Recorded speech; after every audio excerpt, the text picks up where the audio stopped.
आकाशीय अभिशाप, आकाशीय अभिशाप। हवा बिना रुके चलती रही, जैसे समय का अंतहीन चक्र चल रहा हो। इस विशाल दुनिया में नए साधक कल्टिवेटर्स जमीन से उठकर आसमान छूते और पुराने बड़े बड़े महारथी मिट्टी में मिल जाते। बड़े साम्राज्य बनते और फिर ढह जाते, पर यह सिलसिला कभी नहीं रुका। निचले स्वर्ग लोअर हेवेंस के इलाके में, जहां ताकतवर लोग राज करते थे, एक बहुत बड़े बजाज परिवार के अंदर एक कमरा था। ये परिवार सिर्फ अमीर नहीं था, ये निचले स्वर्ग की राजनीति, व्यापार और शक्ति को कंट्रोल करने वाला एक राक्षस सा संगठन बहीमौत था।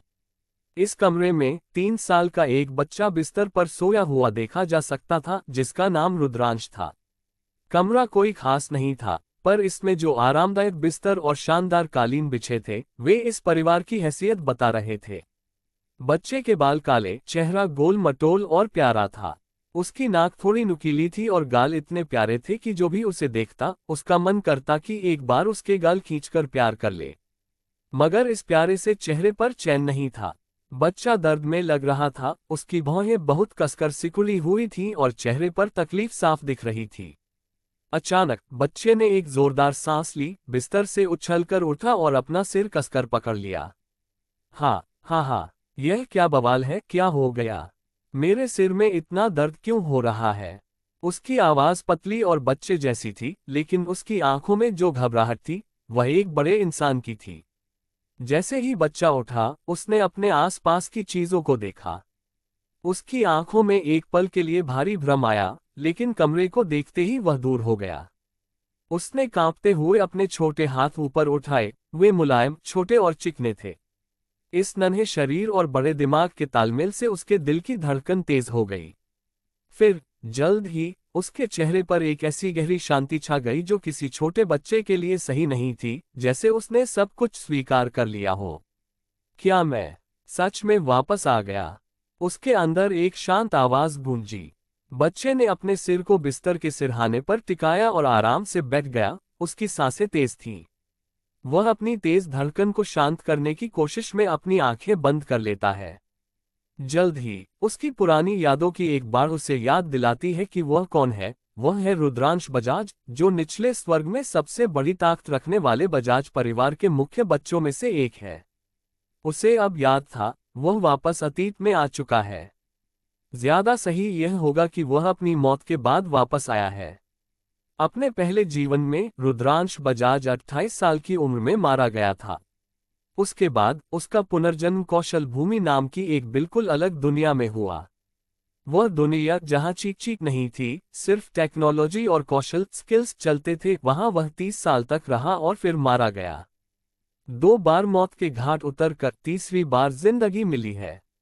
रुद्रांश ने सोचा, ये तकदीर भी अजीब खेल खेलती है, जैसे कोई पुरानी शायरी बार बार याद आती हो। हर मंजिल को पाकर भी भटकना पड़ा मुझे, ए जिंदगी। तूने तो 3 बार ठोकर दी है। वह जानता था कि ईश्वर ने उसे एक मौका दिया है और उसे वापस अतीत में, उसकी असली दुनिया यानी 4 स्वर्गों 4 हेवेंस की दुनिया में भेजा है। रुद्रांश ने अपने अंदर के डर और बेचैनी को दबाते हुए गहरी सांसें लीं। उसने अपनी आंखें खोली और छत को देखा।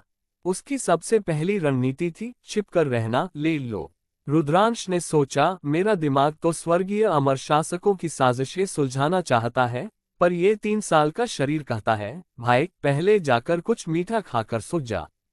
ऐसा लगता है किस्मत मुझे कह रही है, बड़े काम करने से पहले बड़े हो जाओ बेटा। ये कितनी बड़ी ज्यादती है कि मेरे अंदर इतनी बड़ी भविष्य की लाइब्रेरी भरी हुई है, पर मैं अपने ही कमरे से बाहर निकलकर कुछ कर नहीं सकता। उसने अपने छोटे से हाथ पर ध्यान केंद्रित किया। कोई बात नहीं, अब मैं किसी घमंडी की तरह व्यवहार नहीं करूंगा। इस बार मैं वह चुपचाप रहने वाला जादूगर बनूंगा जो पर्दे के पीछे से सब कंट्रोल करेगा। स्वर्गीय विरोधी, हेवनली अपोजर्स। रुद्रांश ने धीरे से बुदबुदाया। वह जिस दुनिया में रहता था, वह स्वर्गलोक था, जहां 4 स्वर्ग एक दूसरे के ऊपर थे, और उसका बजाज परिवार निचले स्वर्ग में एक ऐसी ताकत था जिसके नाम से लोग कांपते थे। यह एक ठंडी और कठोर दुनिया थी, जहां हर पल जान जाने का खतरा था। यहाँ 4 स्वर्गों पर स्वर्गीय अमर लोगों, हेवनली इमॉर्टल्स का पहरा था, जो महान शासकों के रूप में ऊपर से सबको देखते थे। अपने पिछले जीवन पर सोचते हुए रुद्रांश के होंठ सिकुड़ गए। वह उस समय एक घमंडी युवा मालिक था। वह याद करता है कि कैसे वह मामूली बातों पर अपने सेवकों पर चिल्लाता था और कैसे वह छोटे छोटे मामलों में दूसरे परिवारों से दुश्मनी मोल लेता था। मैं तो सोचता था कि मैं ही दुनिया हूँ। सच ही कहते हैं, खाली बर्तन ज्यादा शोर करता है। मेरी प्रतिभा तो एक छोटे से गड्ढे जितनी थी, पर घमंड पहाड़ जितना था। ये शर्मनाक था। यही घमंड उसे ले डूबा जब ताकत पाने के लालच में वह बुरे रास्ते पर चला गया और उन्हीं स्वर्गीय विरोधियों में से किसी एक के हाथों मारा गया। मरने के बाद जब उसका पुनर्जन्म कौशल भूमि में हुआ तो वह खुशी से पागल हो गया था। उसने सोचा था कि यह उसकी दूसरी शुरुआत है। लेकिन कौशल भूमि की दुनिया जहाँ ची नहीं थी और लड़ाई कौशल स्किल्स से होती थी, ने उसकी सारी उम्मीदों पर पानी फेर दिया। उसका पुनर्जन्म भी किसी काम का नहीं रहा क्योंकि उसके सारे कौशल बेकार थे। उसे पीटा गया, मजाक उड़ाया गया। दो दुनिया और दोनों में मेरी किस्मत ने मेरा साथ छोड़ दिया।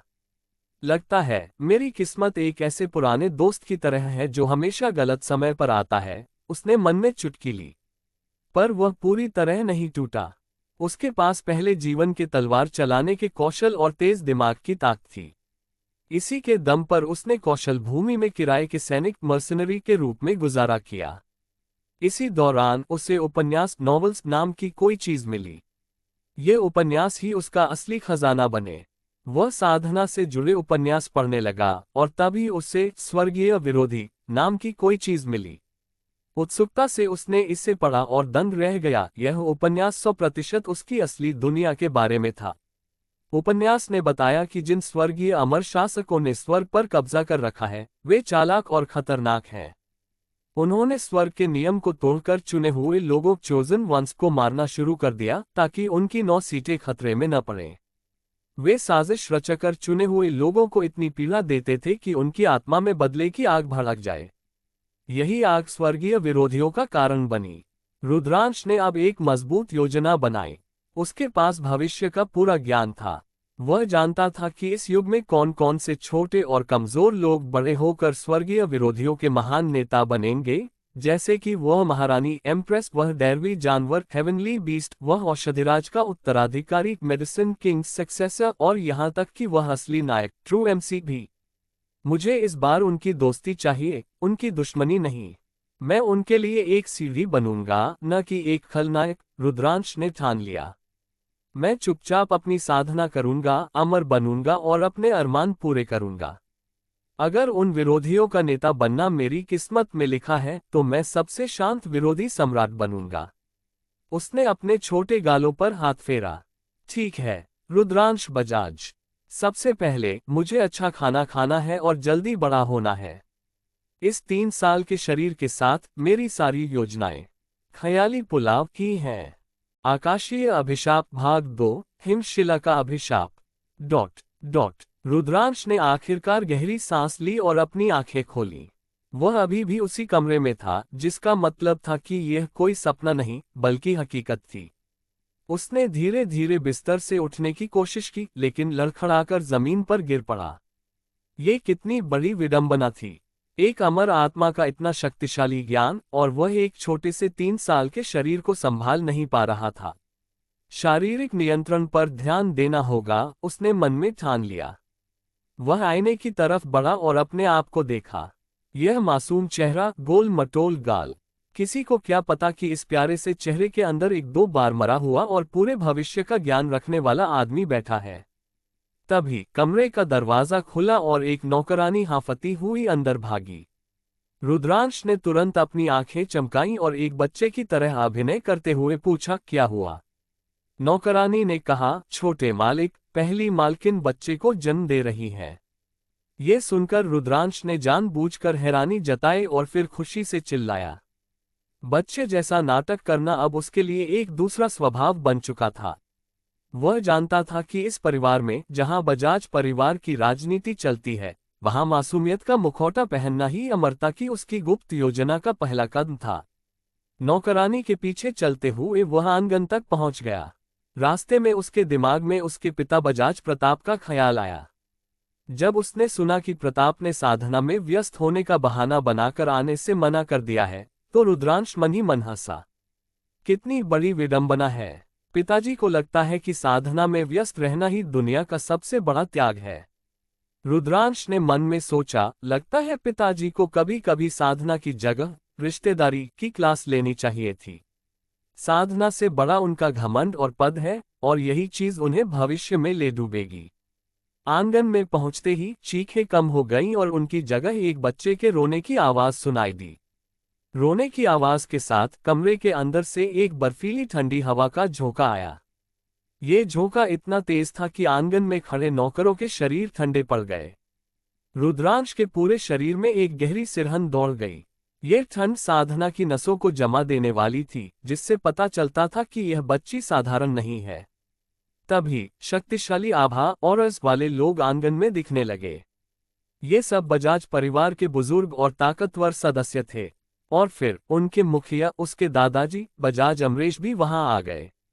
रुद्रांश ने अपने पिता बजाज प्रताप को देखा, जो अब सबके सामने अच्छा दिखने के लिए अपने पिता बजाज अमरेश के पास खड़े हो गए थे। रुद्रांश तुरंत अपने चेहरे पर खुश होने का सबसे अच्छा भाव लाया और बचकानी आवाज में चिल्लाया, पिताजी, और सीधा उनकी गोद में कूद गया। प्रताप ने सामान्य मुस्कान के साथ उसे उठाया, लेकिन रुद्रांश ने महसूस किया कि उनके हाथों में खिंचाव है। प्रताप अंदर से चिढ़ रहे थे, क्योंकि वे इन महत्वपूर्ण पलों में इस बच्चे के साथ नहीं रहना चाहते थे। रुद्रांश ने जानबूझकर अपने पिता की दाढ़ी से खेलना शुरू कर दिया। रुद्रांश मन ही मन मुस्कुराया, तुम हमेशा यही करते हो पिताजी, नाटक करते हो, पर मैं जानता हूं कि तुम्हारे लिए बेटा सिर्फ एक वसीयत है, एक राजनीतिक हथियार।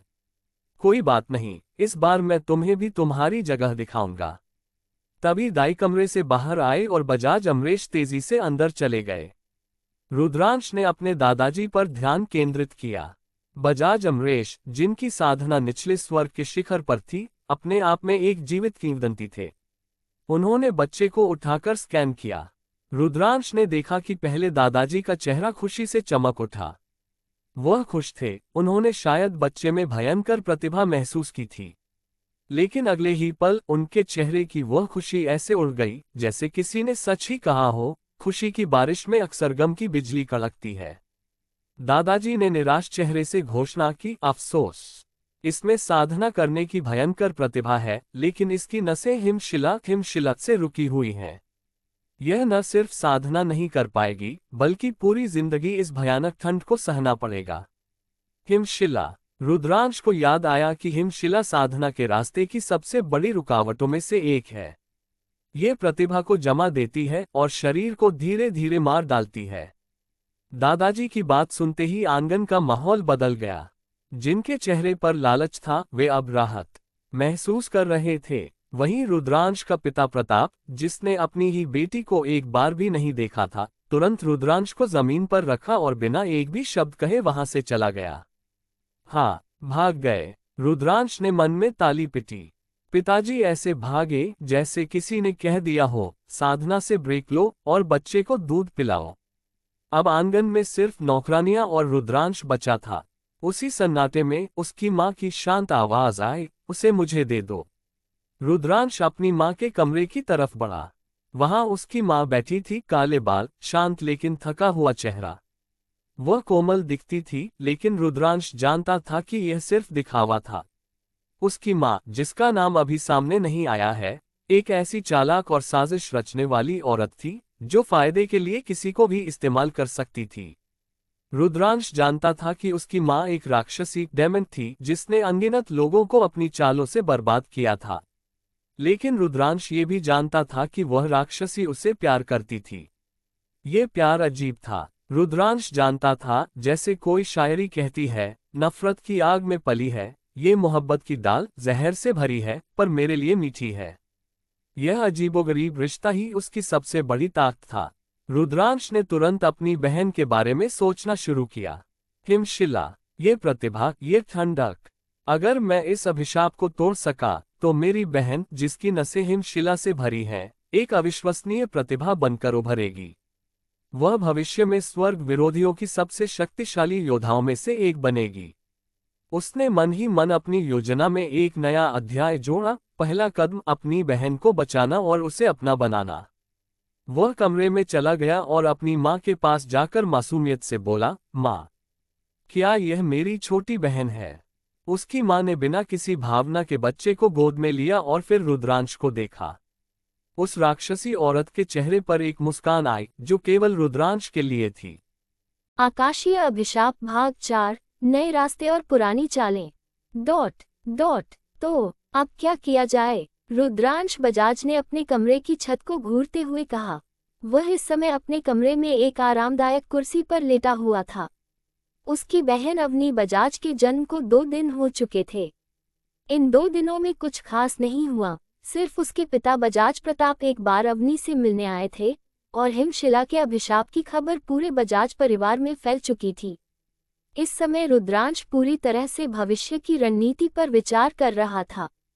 अपने कौशल जुड़ाव के सफल प्रयोग के बाद उसने दूसरे कौशलों का उपयोग करने की कोशिश की, लेकिन सब व्यर्थ रहा।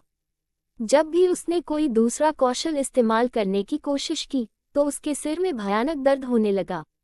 शुक्र है, उसका सक्रिय कौशल एक्टिव स्किल जो उसे चीज़ों को याद रखने देता है, उसकी वजह से उसे स्वर्गीय विरोधियों के उपन्यास की हर एक बारी की याद थी। यही कारण था कि वह इस बात को लेकर भ्रमित था कि उसे कौन सा रास्ता चुनना चाहिए। अगर यह उसकी पहली मौत से पहले वाला रुद्रांश होता तो वह निस्संदेह उन सभी संसाधनों रिसोर्सेस का इस्तेमाल करता जिनके बारे में उसे पता था और बिना किसी की परवाह किए ताकतवर बन जाता। लेकिन अब वह पहले जैसा नहीं था। कौशल भूमि में अपने दूसरे जीवन के बाद वह पूरी तरह से बदल गया था। इस जीवन में वह अपनी पुरानी गलतियों को सुधारना चाहता था। यकीनन रुद्रांश का लक्ष्य हमेशा की तरह शिखर तक पहुंचना था। यह न तो अतीत में बदला था और न ही भविष्य में बदलेगा, लेकिन अब वह अधिक विनम्र हो गया था। कोई अफसोस न हो, है न? रुद्रांश ने सोचा। अपने दोनों जीवनों में वह सिर्फ शक्ति और ताकत के पीछे भागा था। इसी वजह से वह जीवन की छोटी छोटी खुशियों का आनंद नहीं ले पाया था। इस जीवन में वह शिखर तक पहुंचेगा, पर अफसोस उसे छू भी नहीं पाएगा। वह मजबूत होते हुए भी अपने जीवन का मजा लेगा, हर पल को जिएगा। रुद्रांश ने मन ही मन एक पुरानी कहावत दोहराई, पीछे मुड़कर देखने से सिर्फ धूल मिलती है, पर अगर रास्ते में मजे लिए हों तो कम से कम कहानी सुनाने लायक होती है। हाँ, मैं यही करूँगा। जल्द ही रुद्रांश के दिमाग में एक योजना बन गई। वह चोरी छिपे कुछ शक्तिशाली खजाने और संसाधन उठाएगा जो दरअसल दूसरों के होने चाहिए। बेशक वह सिर्फ उन्हीं चीज़ों को लेगा जो भविष्य पर बहुत ज्यादा असर न डालें। साथ ही उसे सतर्क भी रहना था। आखिरकार वह स्वर्गीय अमर शासकों का ध्यान अपनी तरफ नहीं खींचना चाहता था। इन सब से ऊपर उसे सबसे पहले अपनी छोटी बहन अवनी बजाज को ठीक करना था। यह आसान नहीं होगा। उसने अपनी मौजूदा स्थिति पर विचार किया। रुद्रांश बजाज निचले स्वर्ग के बजाज परिवार का हिस्सा। बजाज परिवार की हैसियत समझने के लिए ये जानना जरूरी था कि निचले स्वर्ग में 7 साम्राज्य 7 एम्पायर पूरे निचले स्वर्ग पर राज करते थे। ये सभी साम्राज्य ताकत में बराबर थे और एक दूसरे पर लगाम लगाए रखते थे। जहाँ तक संप्रदायों सेक्ट्स की बात थी, निचले लोक में संप्रदाय साम्राज्यों द्वारा बनाए जाते थे। यहाँ उन्हें गिल्ड्स से तुलना कर सकते थे। वे शिकार करने और दूसरे साहसिक काम करते थे जिससे राक्षसी जानवर काबू में रहते थे। संप्रदाय वह जगह थी जहाँ बिना किसी बड़ी पृष्ठभूमि वाले आम लोग साधना करने के लिए शामिल होते थे। बजाज परिवार महान रेक्सियन साम्राज्य द ग्रेट रेक्शन एम्पायर से संबंधित था। ये साम्राज्य के शीर्ष 5 परिवारों में से एक था जो साम्राज्य के एक बड़े हिस्से पर राज करता था। बजाज परिवार की ताकत तलवार की नोक पर टिकी थी। रुद्रांश की मां आरुषि उसके पिता बजाज प्रताप की पहली पत्नी थी। वह बजाज परिवार से कम ताकतवर परिवार से थी। उनकी शादी एक राजनीतिक समझौता थी। आरुषि के लिए सब कुछ ठीक होना चाहिए था, लेकिन तब हालात बिगड़ गए जब उसके पिता प्रताप को मिन परिवार मिन फैमिली की एक बेटी से प्यार हो गया। मिन परिवार भी बजाज परिवार के जितना ही शक्तिशाली था। प्रताप और मिन परिवार की बेटी का गठबंधन एक शक्तिशाली गठजोड़ बनाता। इससे भी बड़ी बात यह थी कि वे दोनों एक दूसरे से प्यार करते थे, इसलिए यह परफेक्ट था। आखिरकार आरुषि, भले ही उसे पहली मालकिन कहा जाता था, लेकिन परिवार के भीतर उसकी कोई ऊंची स्थिति नहीं थी। वह एक तरह से आंखों की किरकिरी बन गई थी। यहाँ तक कि उसके पिता प्रताप भी अब शायद ही उनसे बात करते थे। जल्द ही भविष्य की एक भयानक छवि रुद्रांश के दिमाग में भर गई, जिससे उसने अपने हाथ जोर से भींच लिए। इस बार नहीं, रुद्रांश ने शपथ ली। उसने खुद को शांत करने के लिए गहरी सांसें ली। रुद्रांश ने मन ही मन एक पुरानी शायरी दोहराई, तकदीर भी बड़ी अजीब चीज है, जिस पर तुम दांव लगाते हो अक्सर वही तुम्हें धोखा देती है। पर इस बार मैं धोखा नहीं खाऊंगा। अभी सबसे बड़ी बात उसकी बहन की समस्या थी। अवनी बजाज, उसकी छोटी बहन, जिसे बर्फीली फीनिक्स, आइस फीनिक्स भी कहा जाता था। वह स्वर्गीय हेम फीनिक्स शरीर, हेवनली आइस फीनिक्स फिजिक के साथ पैदा हुई थी, जो शरीर संरचनाओं फिजिक लिस्ट की सूची में शीर्ष 50 में शामिल था। ये जानना जरूरी है कि करीब 3000 ज्ञात शरीर संरचनाएं हैं। सिर्फ शीर्ष 1000 में होना ही आपको जीवन में एक बार मिलने वाला सर्वोच्च प्रतिभाशाली बनाता है। शीर्ष 50 में होना तो प्रतिभाशालियों में भी प्रतिभाशालियों में शामिल होना है। कहा जाता था कि अवनी अपनी चरम ताक पर सिर्फ अपने एक हाथ के इशारे से पूरे लोगों को जमा सकती थी। ये सिर्फ उसकी रुकी हुई हिमयन नसें, हिमशिला थीं, जिसकी वजह से उसे इतना कष्ट उठाना पड़ा। अगर वह समस्या हल हो जाती तो वह यकीनन भयंकर इंसान बन जाती। रुद्रांश को भविष्य में अपनी छोटी बहन के बारे में सुनी हुई तरह तरह की अफवाहें साफ याद थीं। ये सोचकर ही उसके रोंगटे खड़े हो गए। हाँ, कभी भी मेरी छोटी बहन का दुश्मन मत बनना, रुद्रांश ने मन में दृढ़ता से कहा, वरना तुम्हारा हाल मेरी तरह होगा, बस धूल में सैंडविच। इससे भी महत्वपूर्ण बात यह थी कि वह अपनी बहन को उस औरत का एहसानमंद होने से रोक पाएगा। जल्द ही रुद्रांश की आंखें एक निश्चित भयानक औरत के बारे में सोचते ही धुंधली हो गईं, स्वर्गीय विरोधियों की भविष्य की दिमागदार रणनीतिकार मोहिनी। रुद्रांश किसी भी हाल में उस औरत से जुड़ना नहीं चाहता था। मोहिनी भाग्य को देखने वाली स्वर्गीय आंखों के साथ पैदा हुई थी और उसे एक अतीत के चुने हुए व्यक्ति का मार्गदर्शन प्राप्त था, इसलिए वह तेजी से ताक में ऊपर उठी। यहाँ तक कि पहले जीवन में कुछ परिस्थितियों के कारण मोहिनी उसके परिवार में रहने आई थी, हालांकि उसका परिवार तीसरे स्वर्ग में बहुत शक्तिशाली था। रुद्रांश के मुंह से एक कड़वी हंसी निकली जब उसने सोचा कि कैसे अतीत में उसने मूर्खों की तरह सिर्फ उसकी खूबसूरती के लिए उसे लुभाने की कोशिश की थी और अंत में उसे केवल बड़ी बेइज्जती ही मिली थी। हा, वह भी क्या मजेदार बचपन था, रुद्रांश ने सोचा। मैंने उसे गुलाब दिया, उसने मुझे काटा। मैंने उसे प्रेम पत्र दिया, उसने मुझे घृणा का पत्र। किसी ने सच ही कहा है, आकर्षण अक्सर मूर्खता की पहली सीढ़ी होती है। अतीत में यह मोहिनी द्वारा दिया गया खजाना ही था जिसने उसकी बहन की जान बचाए और उसका भाग्य बदल दिया, लेकिन उसने मोहिनी का जो एहसान लिया था उसे चुकाना पड़ा। उपन्यास के अनुसार उसकी बहन को मोहिनी का एहसान चुकाने के लिए एक बहुत बड़ा बलिदान देना पड़ा, जिसकी वजह से खून की नदी बह गई थी।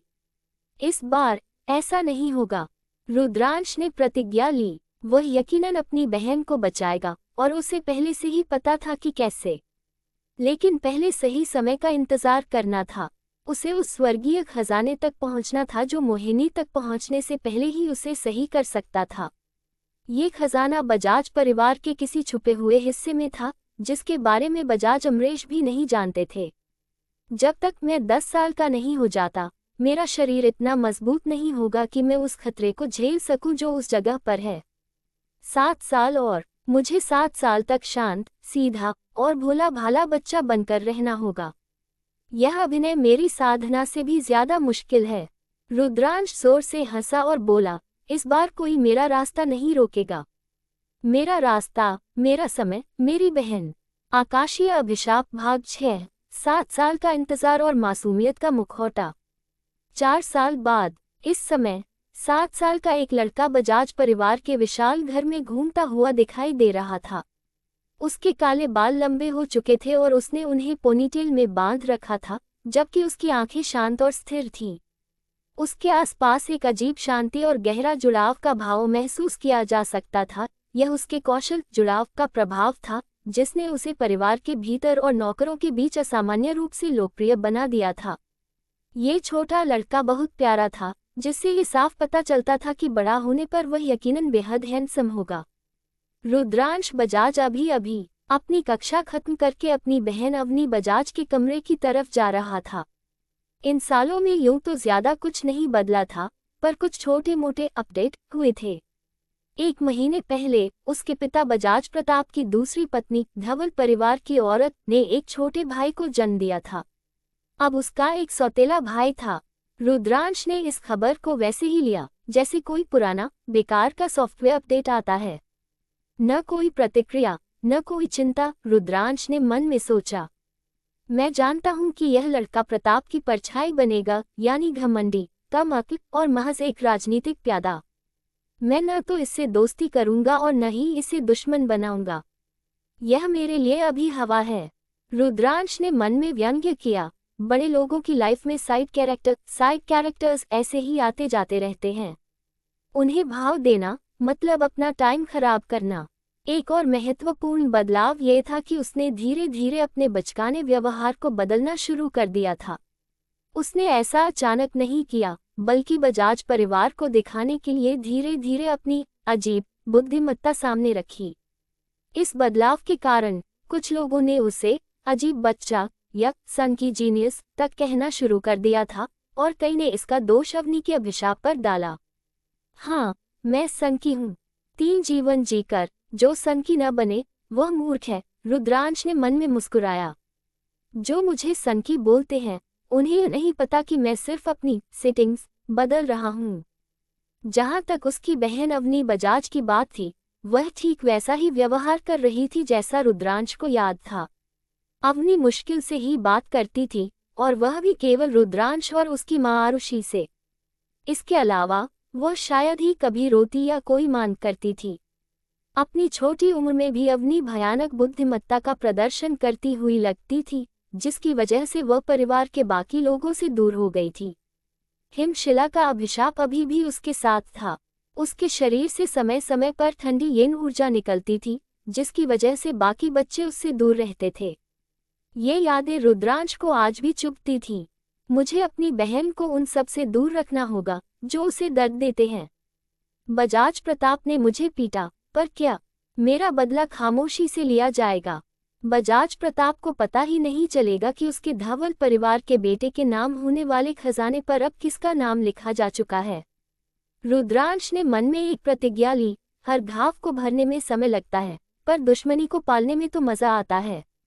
रुद्रांश ने अपने अन्य कौशलों को जगाने की कोशिश की थी, लेकिन अब तक वह सिर्फ जुड़ाव और अपनी याददाश्त वाले कौशल का ही उपयोग कर पाया था।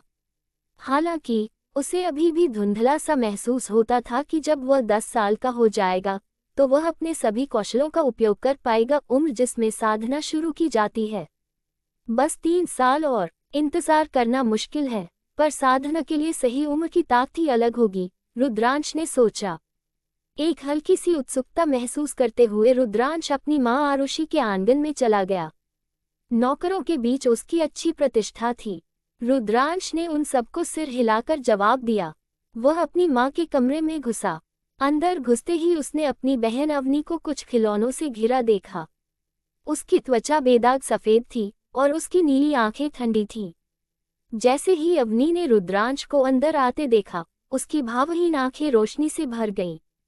वह बाहें फैलाकर रुद्रांश की तरफ भागी। रुद्रांश ने अपनी बहन को ऊपर उठाया और उसे अपनी बाहों में ले लिया।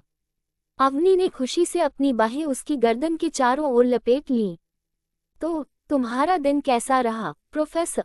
रुद्रांश ने अपनी बहन से पूछा, क्योंकि वह अपनी बुद्धिमत्ता की वजह से उसे प्यार से प्रोफेसर कहकर बुलाता था। उद्धरण चिन्ह ... उद्धरण चिन्ह।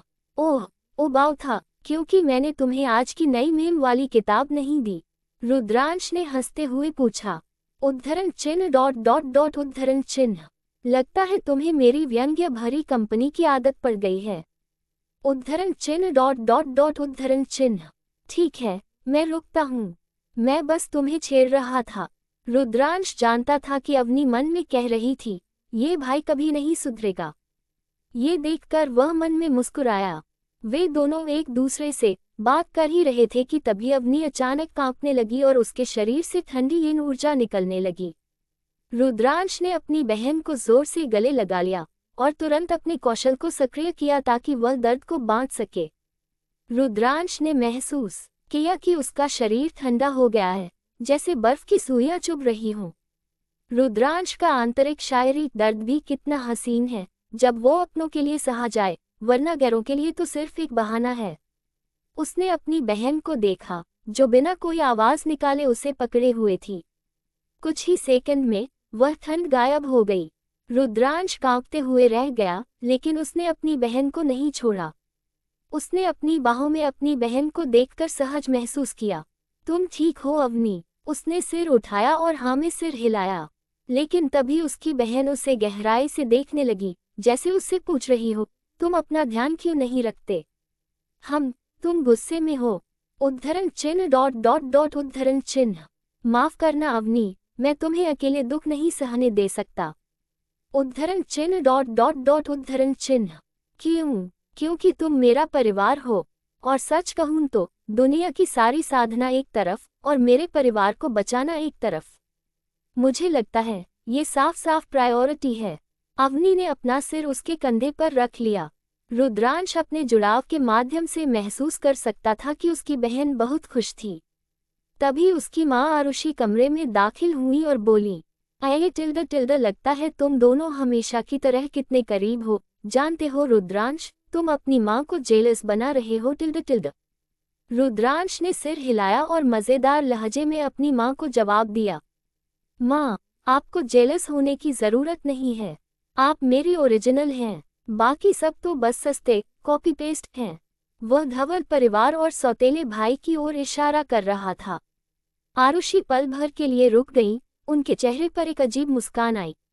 वह समझ गई कि रुद्रांश का इशारा किस तरफ था। उन्होंने उसके गालों को थपथपाते हुए कहा, आह, तुम अपनी बातों में माहिर होते जा रहे हो। कहाँ से लाते हो ऐसी बातें? मैं तो बस सच्चाई बता रहा हूँ माँ। बाकी लोग तो फिल्टर लगाकर बात करते हैं। मुझे लगता है ईमानदारी ही सबसे बड़ी शक्ति है। रुद्रांश ने गंभीर चेहरे से कहा, पर उसकी आंखों में शरारत थी। रुद्रांश का आंतरिक मेल संवाद, हाँ माँ, ईमानदारी ही सबसे बड़ी शक्ति है। और इसलिए मैं आपको आधी अधूरी सच्चाई बताता हूँ, ताकि आप पूरी सच्चाई के भार से न टूट जाएं। Balance is the key. Rudransh के शब्दों को सुनकर उसकी माँ आरुषि चमक उठी। अब उसकी माँ उसे बच्चा नहीं, बल्कि एक महान प्रतिभाशाली मानती थी जो अपनी कम उम्र में भी दुनिया के बारे में बहुत कुछ जानता था। आरुषि के लिए रुद्रांश की यह अनोखी और निर्दयी बुद्धिमत्ता ही उसकी सबसे बड़ी ताकत थी। वह जानता था कि उसकी माँ उसे प्यार करती है और वह इस अनोखे बंधन को अपनी ढाल के रूप में इस्तेमाल करेगा। आकाशीय अभिशाप भाग 6, नीलामी घर, मीठी बातें और पहला इम्तिहान। तो कैसा चल रहा है नीलामी घर का काम माँ? रुद्रांश बजाज ने अपनी बहन अवनी बजाज को बाहों में लिए एक खास दिशा में चलते हुए पूछा। उसकी माँ आरुषि भी उसके बगल में चल रही थी। रुद्रांश का सवाल सुनकर उसकी माँ एक पल के लिए विचार में पड़ गई, फिर बोली, देखो, सब कुछ ठीक ही चल रहा है। नीलामी घर पहले से ही लगातार ऊपर उठ रहा है, और तुमने जो विचार दिए थे वे सच में कमाल के थे। मेरा बेटा सचमुच प्रतिभाशाली है।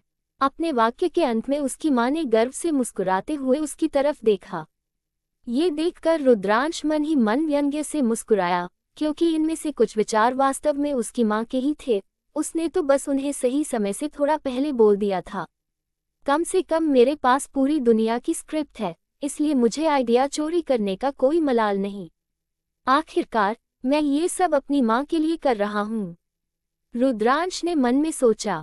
उसकी माँ आरुषि एक व्यावसायिक प्रतिभा थी। उनके महान रैक्सियन साम्राज्य में पहले से ही कई नीलामी घर थे। सिर्फ इतना ही नहीं, उनके पास कई छिपे हुए कारोबार और प्रतिष्ठान भी थे, कुछ हत्या, कुछ वेश्यालय, ब्रोथल्स और बहुत कुछ। कोई नहीं जानता था कि ये सब उनकी माँ के थे, वही ये सब गुप्त रूप से नियंत्रित करती थी। रुद्रांश को आज भी स्पष्ट रूप से याद था कि जब वह लगभग अपने ही परिवार द्वारा मारा गया था, तो उसकी माँ ने अपनी सारी संपत्ति का उपयोग करके उसे चोट पहुंचाने वालों पर मौत की बरसात कर दी थी। लेकिन दुख की बात यह थी कि वह उसी कोशिश में उसे बचाते हुए मारी गई थी। इसके अलावा वह अपनी माँ की सबसे प्यारी इच्छा को भी जानता था कि उनका व्यवसाय पूरे 4 लोकों में फैल जाए। वह ये भी जानता था कि उसकी माँ दिल से मजबूत होना चाहती थी, लेकिन अफसोस, उनकी प्रतिभा इसके लिए पर्याप्त नहीं थी। अपनी माँ के चेहरे पर गर्व भरी और ऊर्जावान मुस्कान देखकर उसने इस जीवन में कभी भी उन्हें चोट न पहुँचने देने की शपथ ली। रुद्रांश का आंतरिक शायरी सितारों की क्या बात करें, जब माँ की मुस्कान ही मेरा आसमान हो। यह जिंदगी मैंने दोबारा ली है, सिर्फ माँ, तेरी खुशी के नाम हो। जब आपका बेटा हूँ, तो मैं महान क्यों नहीं हो सकता, माँ। रुद्रांश ने शरारत भरी मुस्कान के साथ जवाब दिया, तुम छोटे शरारती बच्चे, तुम सचमुच जानते हो कि किसी से मीठी बातें कैसे करनी है। मुझे उन लड़कियों पर दया आती है जो तुम्हारे प्यार में पड़ेंगी, उसकी माँ ने छेड़ते हुए कहा। माँ, रुद्रांश ने शर्माते हुए जवाब दिया। हालांकि उसने ये दिखा दिया था कि वह परिपक्व है, पर इसका मतलब यह नहीं था कि एक बच्चा अपनी माँ के चिढ़ाने पर शर्माएगा नहीं। आखिरकार, उसे अभी भी कुछ चीज़ों में बच्चों जैसा व्यवहार करना था। अपने बेटे के गुस्से वाले शर्माते हुए चेहरे को देखकर वह हंसी, लेकिन एक पल बाद उनके चेहरे पर एक गंभीर भाव आ गया। बेटे, इम्तिहान में सावधान रहना और अपना सर्वश्रेष्ठ देना। अपनी माँ की गंभीर आवाज़ सुनकर रुद्रांश ने सिर हिलाया। वह जानता था कि यह इम्तिहान कितना महत्वपूर्ण है। इस समय वह उस परीक्षण ट्रायल की ओर जा रहा था, जिसमें बजाज परिवार के 7 साल के सभी बच्चे भाग लेंगे। इम्तिहान सीधा सादा था, सिर्फ एक भ्रम इल्यूशन से बने जंगल में 2 दिनों तक जिंदा रहना था। ये क्रूर लगता था, लेकिन साधना के लिए यह जरूरी था। क्यों? क्योंकि यह किसी को भी साधना के मार्ग को खोजने के लिए जरूरी था। साधना की दुनिया में किसी को अपना बहुत समय ध्यान करने या संसाधनों के लिए अपनी जान जोखिम में डालने की जरूरत होती है। तो फिर ये युवा स्वामी जिन्होंने कभी समस्याओं का सामना नहीं किया, वे अपनी जान जोखिम में डालने में कैसे सक्षम होंगे? उन्हें निराशा और लाचारी दिखाओ। साधना एक तरह से पढ़ाई के समान है। कुछ इसमें अच्छे हो सकते हैं, जबकि कुछ बुरे। कुछ को पढ़ना पसंद हो सकता है, जबकि कुछ को नफरत। आप 10 साल के बच्चों से खेती करने का दृढ़ संकल्प कैसे उम्मीद कर सकते हैं, जब उन्होंने कभी कमजोरी महसूस ही न की हो? और यह इम्तिहान वही करता है। इम्तिहान में सब कुछ वास्तविक होता है, दर्द से लेकर मौत तक। बेशक, अगर आप भ्रम की दुनिया में मरते हैं, तो आप असली दुनिया में नहीं मरेंगे, लेकिन आपको जो आघात, ट्रॉमा और दर्द महसूस होगा, वह वास्तविक होगा। ये वह परीक्षण है जहां भविष्य में साधना में सफल होने वालों को चुना जाता है। जो लोग इम्तिहान में सफल नहीं हो पाते, उन्हें या तो शाखा परिवार ब्रांच फैमिली में भेज दिया जाता है, या उन्हें सामान्य और खुशहाल जीवन जीने के लिए पर्याप्त पैसा दिया जाता है, क्योंकि साधना कमजोर मन वालों के लिए नहीं है। पिछली जिंदगी में मेरा स्कोर औसत था और मैं बस मुश्किल से बच पाया था, लेकिन इस जीवन में यह अलग होगा।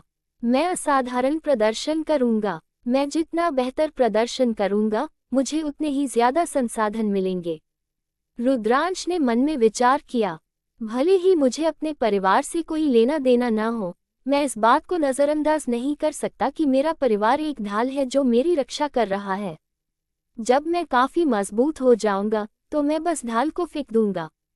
रुद्रांश का आंतरिक व्यंग्य, ठीक है, ढाल को फेंक दूंगा, पर पहले ढाल को अच्छे से चमका लूं, ताकि चमकने में मजा आए।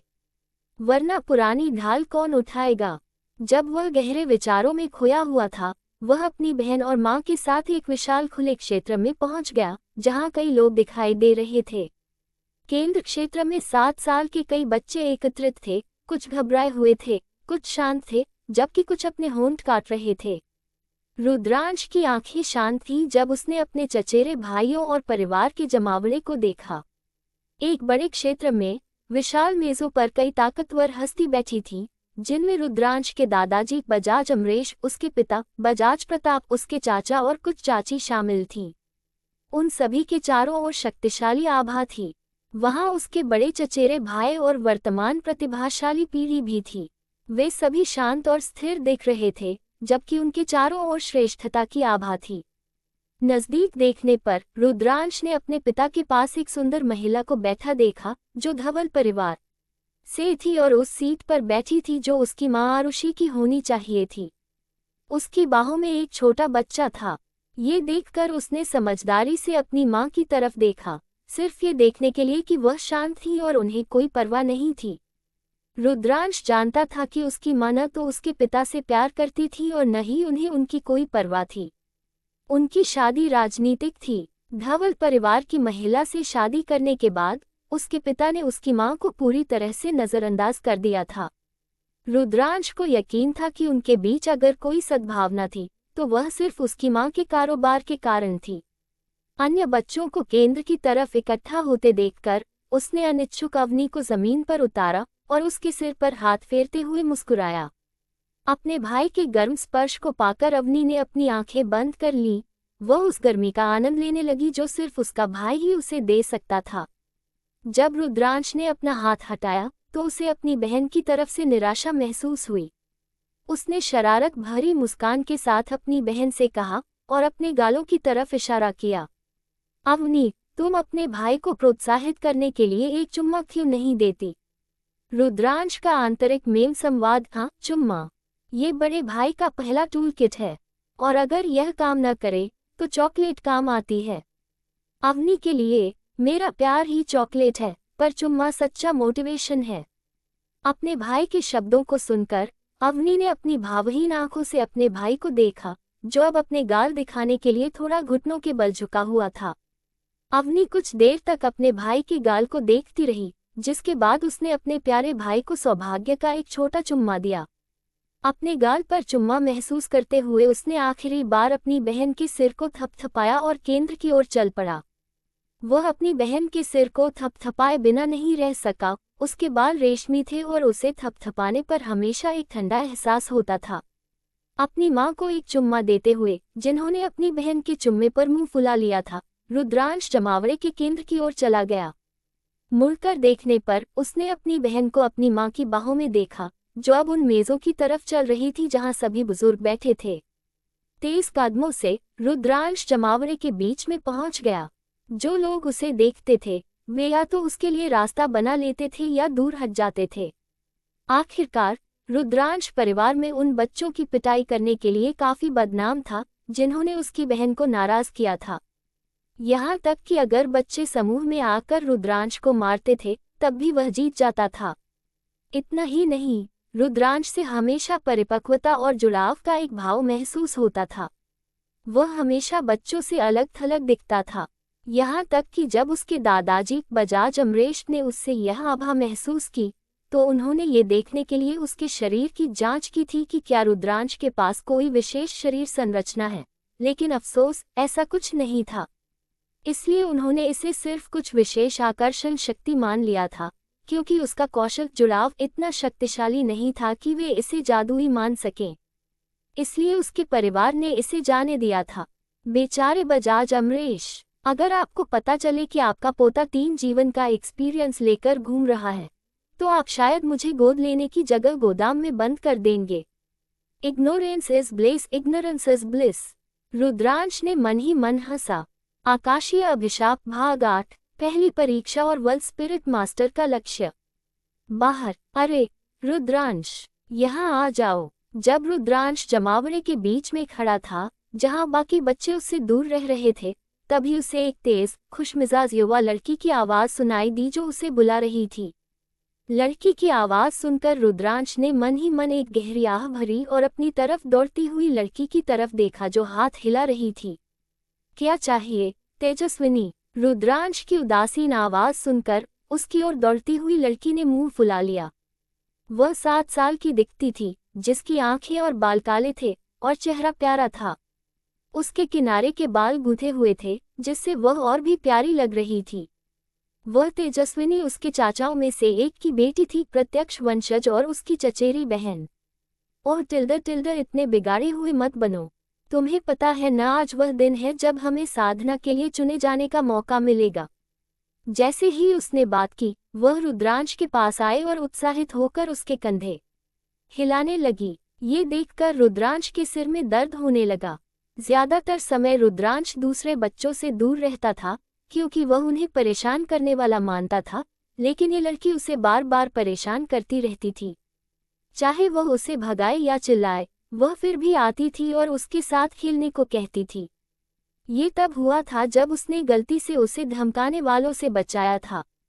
उसे कारण नहीं पता था और न ही उसे परवाह थी, लेकिन जब वह अपनी बहन को चोट पहुंचाने वाले बच्चों को ढूंढने गया था तो उसने गलती से उसे बचा लिया था। अगर मुझे उस क्षण को बदलने का मौका मिले तो मैं निस्संदेह उसे बदल दूंगा। रुद्रांश ने मन में व्यंग्य किया। नेकी कर और पिटाई खा, ये दुनिया का सबसे खराब ट्रेड ऑफ है। रुद्रांश ने निराशा में अपना सिर रगड़ते हुए तेजस्विनी से बात की। तेजस्विन, क्या तुम्हें जाने और परेशान करने के लिए कोई और नहीं मिला? नहीं, सिर्फ तुम, उसने प्यार से मुस्कुराते हुए जवाब दिया। इसके साथ ही रुद्रांश उसे नजरअंदाज करने लगा। मेज पर जब रुद्रांश उससे निपट रहा था तो मेज पर बैठे ताकतवर बुजुर्गों और परिवार के सदस्यों के बीच एक बातचीत हो रही थी। तभी प्रताप जी मक के फादर ने अपने पिता, परिवार के मुखिया बजाज अमरेश से बात की।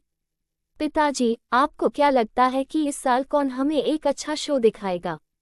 प्रताप जी का सवाल सुनकर बजाज अमरेश शांत रहे क्योंकि वह मैदान में जमा बच्चों को ध्यान से देख रहे थे। उनकी आंखें पल भर के लिए रुद्रांश पर चमकी और फिर उन्होंने शांत आवाज में कहा, मुझे लगता है कि तुम्हारा सबसे बड़ा बेटा इस साल कुछ दिलचस्प दिखा सकता है। मेरा बेटा? बजाज अमरेश की बात सुनकर ने अपना सिर रुद्रांश की तरफ मोड़ा जो इस समय लगातार चिपकी हुई तेजस्विनी से पीछा छुड़ाने की कोशिश कर रहा था। उन्होंने एक पल के लिए अपने बेटे को ध्यान से देखा, फिर अपने पिता की तरफ देखा। क्या कोई खास वजह है, पिताजी? बस इसे एक अंदाज़ा कह लो। ये सुनकर कि यह सिर्फ एक अंदाज़ा था, जो कई लोग ध्यान से सुन रहे थे, उन्होंने अपनी दिलचस्पी खो दी, लेकिन कई अभी भी लड़के रुद्रांश की तरफ सतर्क रहे। वे देखना चाहते थे कि क्या वह कुछ खास दिखाएगा। इसके साथ ही परिवार बातों में लग गया और समय गुजरने लगा।